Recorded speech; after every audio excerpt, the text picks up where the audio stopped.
제가 여러분의 질문 하나 하겠습니다. 예나 아니오로 대답해 주시길 바랍니다. 예수님도 능력이 모자랄 때가 있다. 예, 아니요? 대부분 다 아니요 하죠. 그리고 그게 사실이고. 그런데 여러분, 오늘 우리가 읽은 본문 마가복음 8장에는 예수님의 아주 특이한 모습이 등장합니다. 마치 예수님에게 문제를 해결할 능력이 모자란 것처럼 보이는 사건이 기록되어 있기 때문입니다.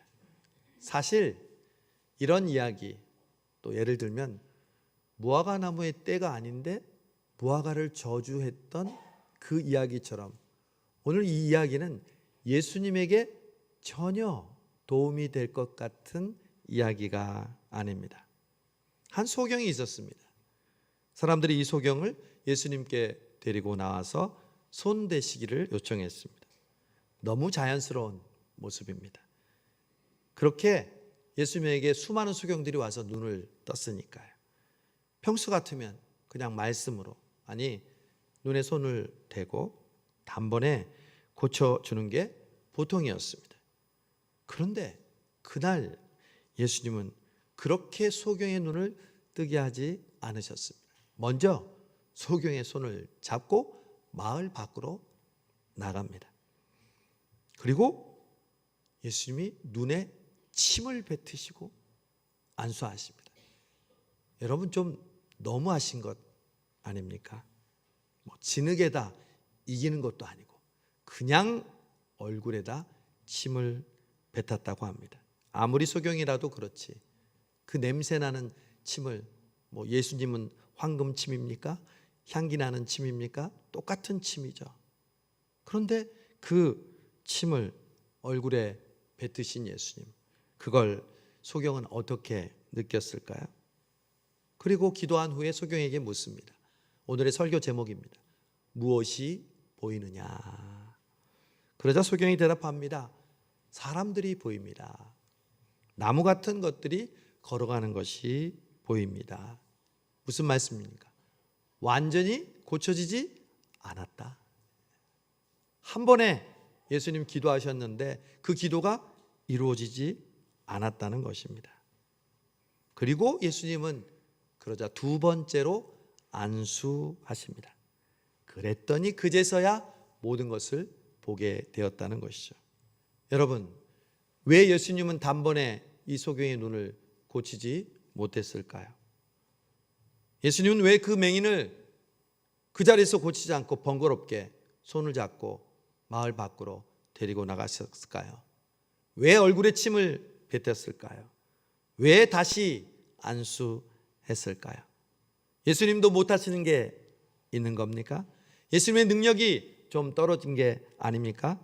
그런데 사실 이 사건은요, 뚝 떨어진 이야기가 아닙니다.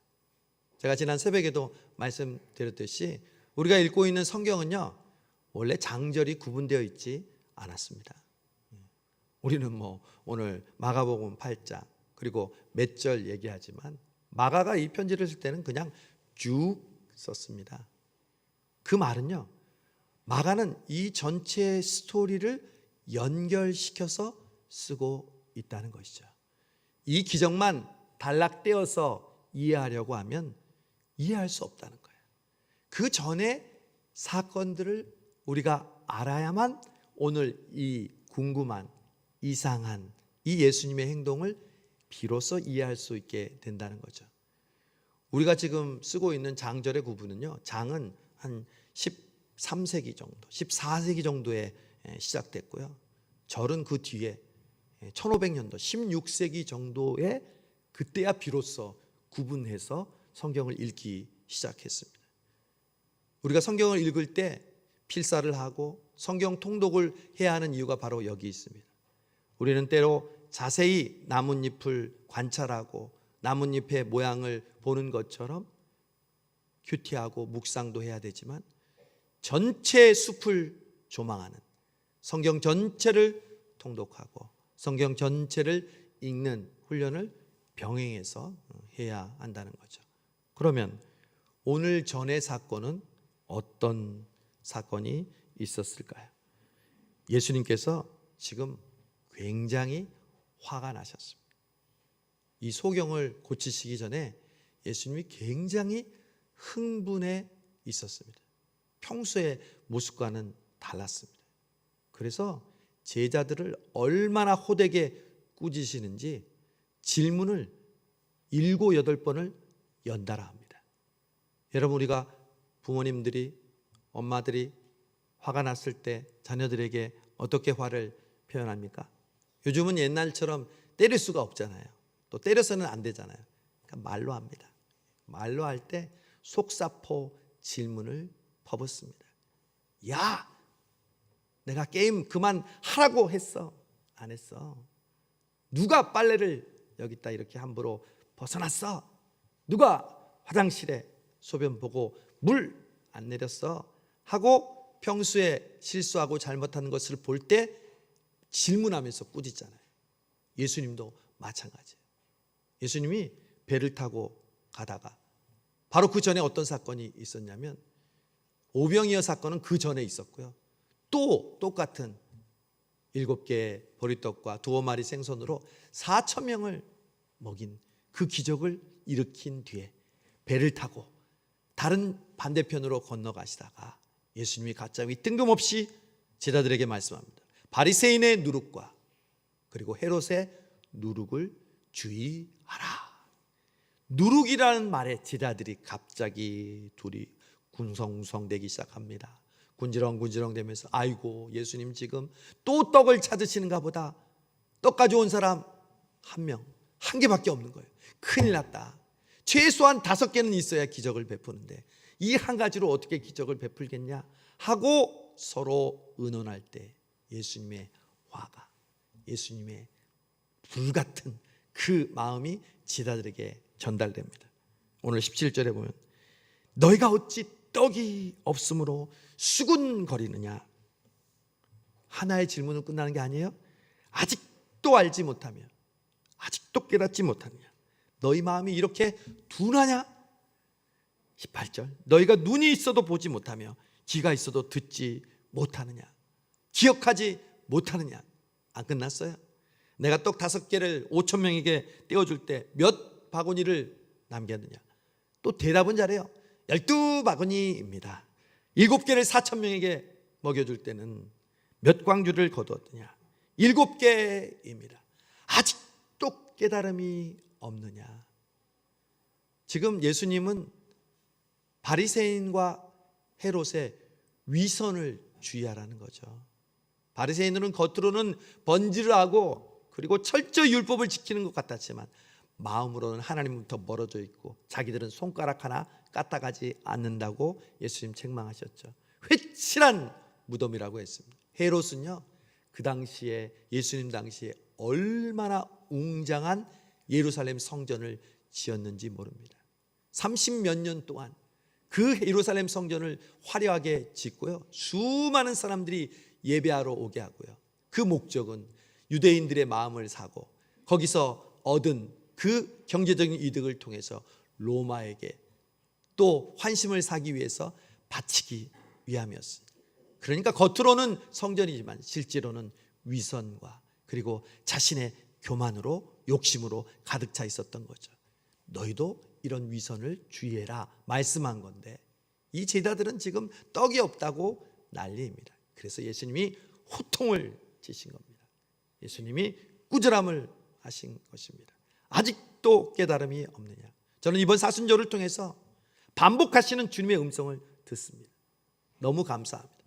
그것은 칭찬이 아니라 격려가 아니라 책망이었습니다.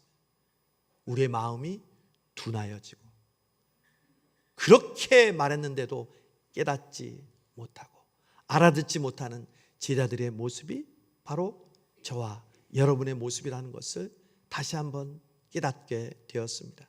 여러분, 예수님의 제자들이 예수님의 설교를 오리지널로 들었잖아요. 여러분, 예수님이 여기 나타나서 설교하실 때 여러분 은혜 받을까요? 안 받을까요? 은혜 받고도 넘쳐 기절하시는 분도 계실 거예요. 그리고 예수님이 행하는 기적을 직접 눈으로 봤어. 그러면요, 그 사람은 평생 동안 그 이야기를 할 거예요? 그런데 그런 제자들도 수많은 기적과 예수님의 가르침을 받고 예수님과 먹고 자고 함께 살았는데도 그들은 예수님의 마음을 헤아리지 못했습니다. 자, 저와 여러분은 어떻습니까? 예수님만큼이나 기적을 직접 눈으로 제자들처럼 보았습니까? 예수님의 음성을 실제 귀로 들었습니까? 그러지 못한 우리들은 얼마나 더 우둔하고 얼마나 더 깨달음이 없겠습니까?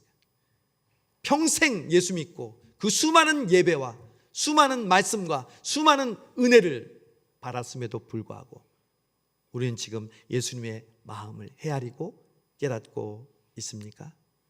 오늘 이 질문이 바로 사순절을 보내는 저와 여러분 성수동교회에 주시는 질문입니다. 아직도 깨달음이 없느냐? 그렇게 경험하고 그렇게 보고 듣고 여기까지 왔는데도 아직까지 내 마음을 모르겠느냐? 그리고 나서 이제 한 소경을 예수님께로 데려오는 거죠. 여러분, 예수님의 마음이 편했겠어요? 여러분 자녀들 꾸지람 하면은 속이 시원합니까? 마음이 불편하죠. 옳은 얘기를 했어도 내가 사랑하는 사람에게 싫은 소리를 하면요, 그 싫은 소리를 한 사람은 마음이 불편합니다. 예수님이면 오죽했겠습니까? 끝까지 제자들을 사랑하고 예수님을 배반할 제자들임을 알면서도 그들의 발을 씻겨주시고 끝까지 사랑하고 교회의 미래가 바로 이들에게 달려있음을 아셨던 예수님이 그들을 책망하고 꾸지람했는데, 그래서 주눅 들어있는 그 제자들을 보고 마음이 편했겠습니까? 그런데 갑자기 소경을 고쳐달라는 거예요. 예수님은 그때 그 소경을 소경으로 보지 않고 그 제자들로 보셨던 것입니다. 마가가 이 기사를 꾸지람 뒤에 기록했던 것도 바로 이러한 분명한 목적에서였습니다. 예수님이 소경을 보니까 너무 측은한 거예요. 내가 방금 꾸지람했던 그 안못 보는, 아직도 깨닫지 못하는 소경과 같은 존재라는 걸 예수님이 느꼈던 거예요. 그래서 평소처럼 그냥 그 자리에서 고쳐주지 않고요, 그의 손을 잡고 밖으로 나가십니다. 여러분, 우리가 깨닫지 못할 때, 우리가 요리조리 핑계하고 주님을 멀리 떠나 있을 때, 주님을 믿노라고 하면서도 내 마음을 다 드리지 못할 때 주님은 우리를 포기하지 않습니다. 주님은 우리를 내버려 두지 않습니다. 주님은 우리의 손을 잡고 조용한 곳, 한적한 곳으로 데려가십니다. 여러분, 드라마나 영화라고 생각해 보세요. 예수님이 보이지 않는 소경의 손을 잡고 마을 밖으로 걸어가는 뒷모습입니다. 여러분, 우리의 삶은 그렇게 주님을 이해하지 못하고 주님을 떠나 있을 때 주님은 우리의 손을 잡으셨습니다. 그리고 마을 밖으로 나가시듯 우리를 인도하셨습니다. 그분이 바로 저와 여러분이 믿는 예수 그리스도인 줄로 믿습니다. 여러분은 예수님과 손을 잡고 언제 밖으로 나가 1대1의 만남을 가지십니까? 사실 이 예배의 자리가 예수님께서 우리의 손을 잡고 걸어가시는 시간인 줄로 믿습니다. 그래서 중요한 거예요. 내가 주중에 살면서 예수님을 믿고 살았지만, 그러나 예수님의 마음대로 헤아리지 못하고 예수님의 뜻을 알지 못했는데 예수님이 이 주일에 우리의 손을 잡으시고 마을 밖으로 나가시는 거죠. 그러면서 예수님께서 그 소경에게 이제 기도하시는데, 근데 또 이상한 일이 생깁니다. 그의 얼굴에 침을 뱉습니다. 여러분, 누가 병을 고쳐준다 해도 얼굴에 침을 뱉으면 좋아할 사람이 어디 있겠습니까? 우리 실로암의 소경은 그래도 진흙이라도 침에 이겨서 바르셨는데, 여기는 아무리 읽어봐도 무슨 진흙을 발랐다는 얘기 없고 그냥 다이렉트로 눈에다 침을 탭 뱉었어요. 뭐 예수님의 침은 향수 침입니까? 골든 침입니까? 똑같은 침이잖아요. 냄새나고 인격적으로 정말 침을 뱉는다는 것은 무시하고 경멸할 때 하는 행동인데, 예수님이 왜 침을 뱉으실까요? 저는 이 말씀을 보자 떠오르는 사건이 있었습니다. 제가 새벽기도 때 말씀을 드렸지만 바로 지난주 새벽기도 때 우리가 묵상했던 수로보니게 여인입니다.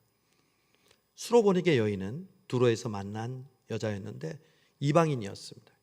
유대인들은 이방인을 상종하지 않습니다. 개돼지로 취급합니다. 그런데 수로보니게 여인이 예수님의 소문을 듣고 자신의 딸이 귀신 들렸음을 아주 안타깝게 생각하고 예수님께 와서 고쳐달라고 요청합니다. 그때 예수님께서 침을 뱉습니다. 주인의 떡을 개들에게 던짐이 옳지 못하다. 이것은 침 뱉는 것과 똑같은 일이죠. 여러분, 여기서 우리가 중요한 교훈을 발견합니다. 여러분이 그 기도의 제목을 간절한 소원을 응답받고 싶으십니까? 그러면 반드시 거쳐야 되는 과정이 있습니다. 바로 수로보니게 여인처럼 내가 개와 짐승의 취급을 받는 단계, 이 소경처럼 예수님의 침뱉음을 받는 단계. 많은 사람들은 여기서 실망합니다. 그리고 여기서 좌절하고 여기서 불평하고 여기서 원망합니다. 아니 내가 고침받을 사람이 없어서 유대인 당신에게 구하는 줄 아냐고. 알고 봤더니 인종차별주의자 아니야? 여자라고 무시하는 거 아니야? 라고 대들을 수도 있었을 것입니다. 소경은 침을 뱉었을 때 아니 눈 고쳐달라고 하니까 왜 더럽게 내 얼굴에 침을 뱉어요? 라고 이야기할 수 있었을 겁니다. 여러분이 주님께 간절히 나아가려고 할 때 여러분에게 그런 상황이 항상 온다는 것을 명심하십시오. 그러나 그것은 예수님의 본심이 아니었음을 우리는 나중에 압니다. 옳소이다. 그러나 개들도 주인의 상에서 떨어지는 부스러기를 먹나이다. 여러분, 부스러기 은혜라도 지금 붙잡고 있습니까? 아니면 큰 은혜만 지금 여러분이 생각하는 대로의 그런 기적만을, 응답만을 바라고 있습니까? 예수님께서는 그 여인을 시험하고 테스트하신 것입니다. 소경에게 침을 뱉은 것도 마찬가지입니다. 그 소경을 테스트하고 그 소경을 시험하신 것입니다. 여러분, 평소에 기도하는 사람과 기도하지 않는 사람은 무엇이 다른지 아십니까? 사실 별 다른 거 없습니다. 열심히 기도한다고 해서 그들의 뒤에 날개가 달립니까? 머리띠가 생깁니까? 그들의 말 속에 갑자기 무슨 기적이 일어납니까? 어찌보면 똑같은 것 같습니다. 그러니까 기도를 하지 않는 겁니다. 만약에 기도를 했는데 분명하게 눈에 보이는 결과가 다른다면 누가 기도하지 않겠습니까? 그러나 여러분, 눈에 보이지 않는 기도의 힘이 여기 있습니다. 기도하는 사람들은요, 침뱉음을 당할 때, 짐승의 취급을 당할 때, 믿음으로 살려고 할 때, 내 자존심이 스크래치를 입을 때, 그때 포기하지 않습니다. 그 주님의 시험을 믿음으로 통과합니다. 이미 하나님은 우리에게 주실 축복을 준비하고 계시고, 이삭을 바쳐라. 너 두렙돈 전 재산 바칠 수 있어? 오병이어 바칠 수 있어? 그렇게 테스트할 때 많은 사람들이 거기서 실망하고 포기하고 핑계대고 합리화되고 이유를 이야기하지만, 이 수로보니게 여인과 이 소경은요, 그 시험을 통과했습니다. 여러분, 지금 저와 여러분이 겪고 있는 고통, 여러분의 마음대로 뜻대로 안 되는 상황, 이것이 바로 주님의 시험입니다.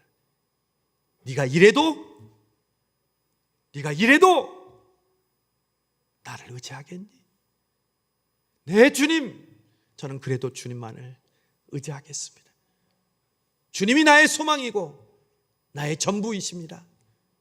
형들에게 팔려 애굽으로 종으로 간 요셉이 그 당시에는 어떻게 자기가 애굽 총리가 되기 위해서 하나님이 그렇게 하셨다는 것을 이해할 수 있었겠습니까? 나중에 형들이 자기의 꿈대로 절할 때 눈물을 펑펑 흘리며 나를 애굽에 보낸 분은 당신들이 아니라 바로 하나님이셨습니다. 테스트를 통과한 요셉의 고백을 우리도 해야 되지 않겠습니까? 우리가 당하고 있는 그 침뱉음과 우리가 원하지 않는 그 상황을 여러분 전도하려고 할 때 그 사람들이 나에게 대응하는 그 모습들, 조금 더 변하지 않는 그 모습에 여러분 주눅들지 마십시오. 두려워하지 마십시오. 그것은 테스트일 뿐입니다. 도미니카에 있는 제 친구가 전도할 때 뭐라고 그랬다고 그랬죠? 야, 교회는 썩었어. 목사는 자기 욕심만 채우는 그런 사람이야. 내가 왜 그런 교회를 가니? 그런 그가 목사가 되고 도미니카에서 선교 생활을 10년 이상 하고 있다는 걸 그때는 몰랐습니다. 그러나 그 테스트를 통과하고 믿음으로 그 복음을 받아들였을 때 그런 놀라운 역사가 일어났던 것이죠. 그것은 비단 저와 제 친구뿐만의 얘기가 아닙니다. 여러분과 여러분 가족과 여러분 주변에는 불가능해 보이는 일들, 그리고 시험하는 여러 가지 상황을 극복하는 여러분들의 또한 이야기인 줄로 믿습니다. 침뱉음이 있어도 나의 자존심을 긁어도 여러분 결코 포기하지 마십시오. 제가 항상 얘기하는 것처럼 그럴 때 이렇게 마음속으로 외치라고 그랬죠. 따라하세요. 왔구나, 너구나. 그러면서 믿음으로 극복하세요.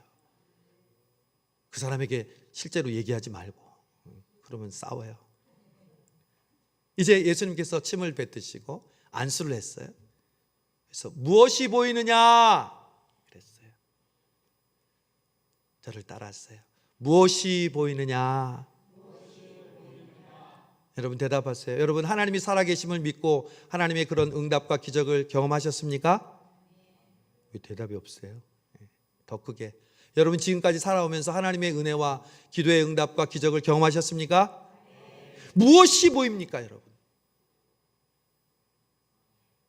무엇이 보입니까? 이 소경이 얘기합니다. 사람이 보이는데 나무 같은 게 걸어갑니다.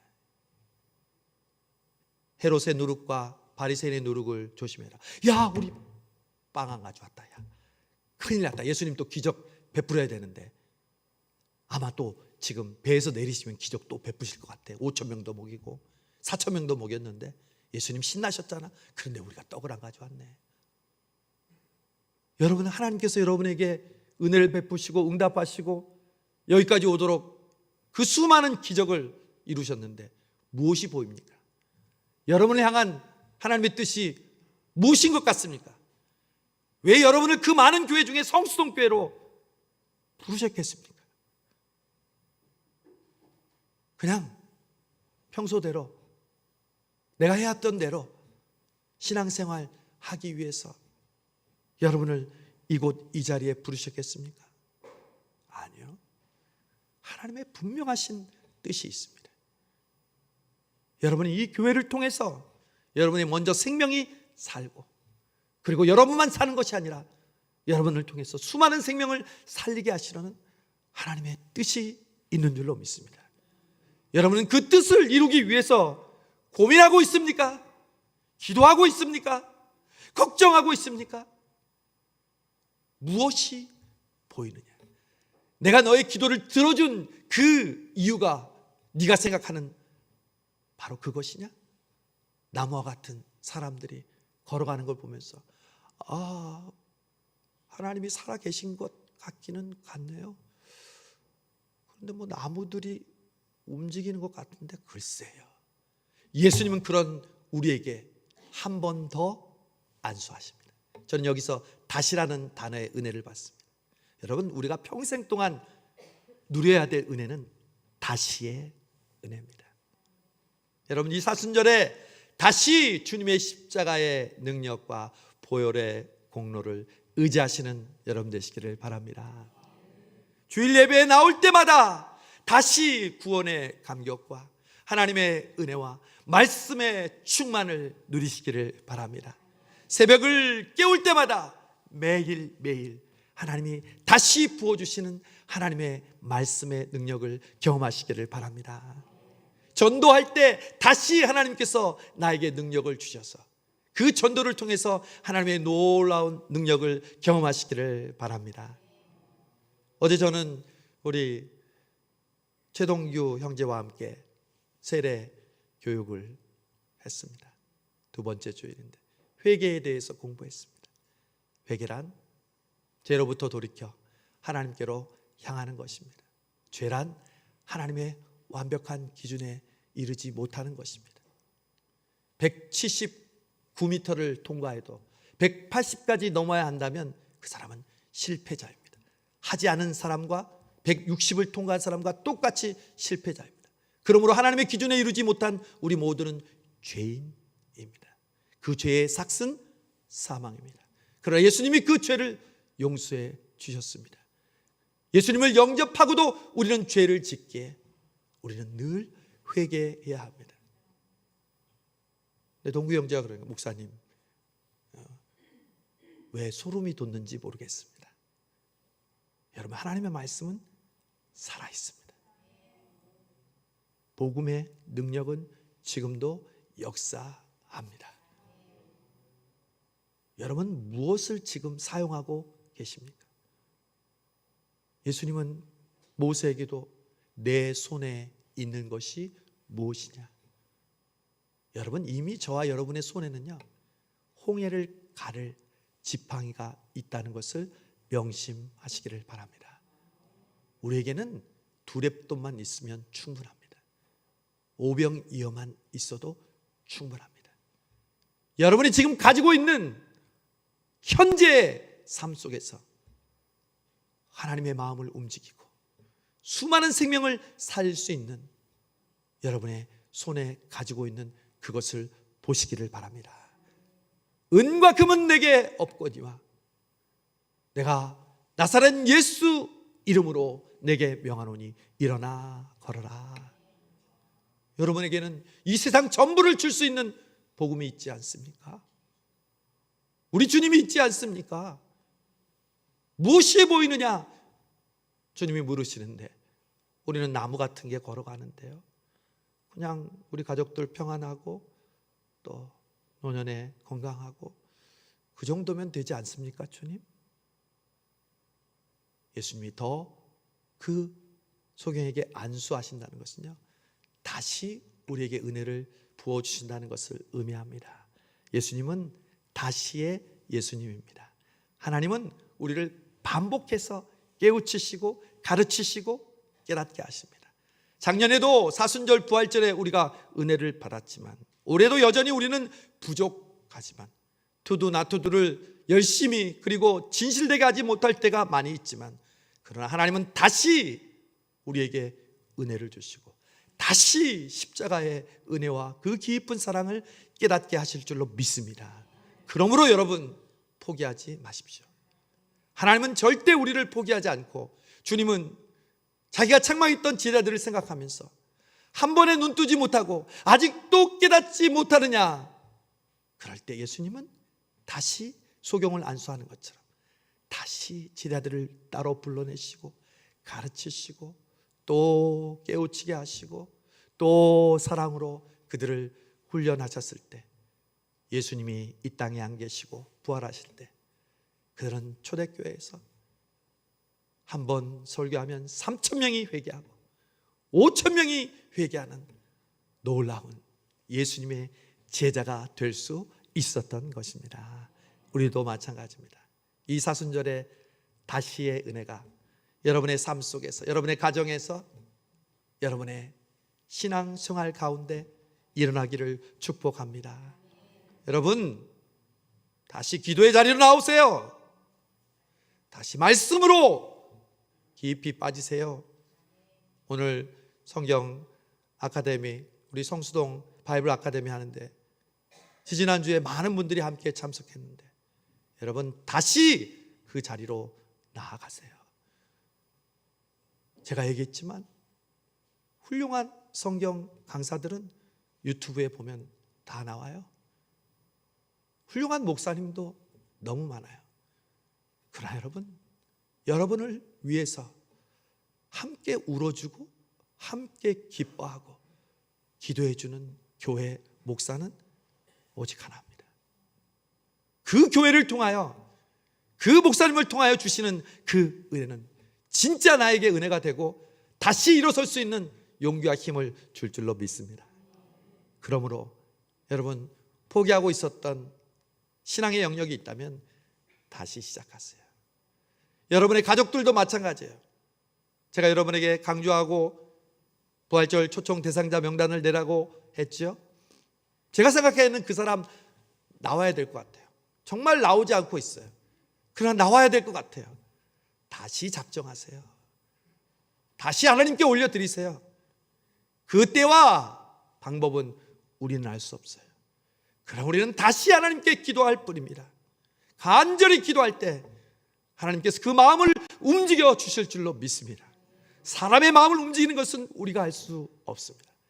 그러나 우리는 그 사람을 하나님께 올려드릴 때 하나님께서 형 에서의 마음을 움직여 주듯 무너지지 않을 것 같은 우리의 가족과 이웃과 전도 대상들의 마음을 하나님께서 활짝 열리게 해주실 것입니다. 이번 한 주간 다시 한번 사순절을 지나며 이 소경을 기억하십시다. 예수님의 손을 잡고 예수님과 만나는 그 자리로 나아가십시오. 그리고 나의 자존심, 나의 완벽주의, 나의 욕심, 나의 교만을 내려놓고 오직 다시 새롭게 날마다 부어주시는 주님의 은혜를 경험하고 그제야 눈이 밝히 보게 되니라. 이것이 바로 우리의 고백이 되기를 간절히 바랍니다. 하나님 아버지 감사합니다. 왜 우리를 포기하지 않으시는지요. 그렇게 이야기해도 그렇게 보여주어도 깨닫지 못하는 저희들, 오늘로 이 예배 시간에 우리의 손을 꼭 잡으시고 주님 우리에게 안수하시고 침을 뱉는 것 같은 어려운 고난을 이기게 하시고 또다시 우리에게 은혜를 베풀어 주심을 감사합니다. 이 사순절 절대로 포기하지 않게 해 주옵소서. 내 마음속에서 해봤자 무슨 소용이냐고, 달라지는 게 뭐 있냐고, 내면과 여면의 소리를 들을지라도 주님 수로보니게 여인처럼 부스러기를 잡는 심정으로라도 주님을 놓지 않고 주님께 간절히 나아가는 십자가를 지고 따라가는 저희 모든 성도들 되게 하여 주옵소서. 예수님의 이름으로 기도하옵나이다. 아멘.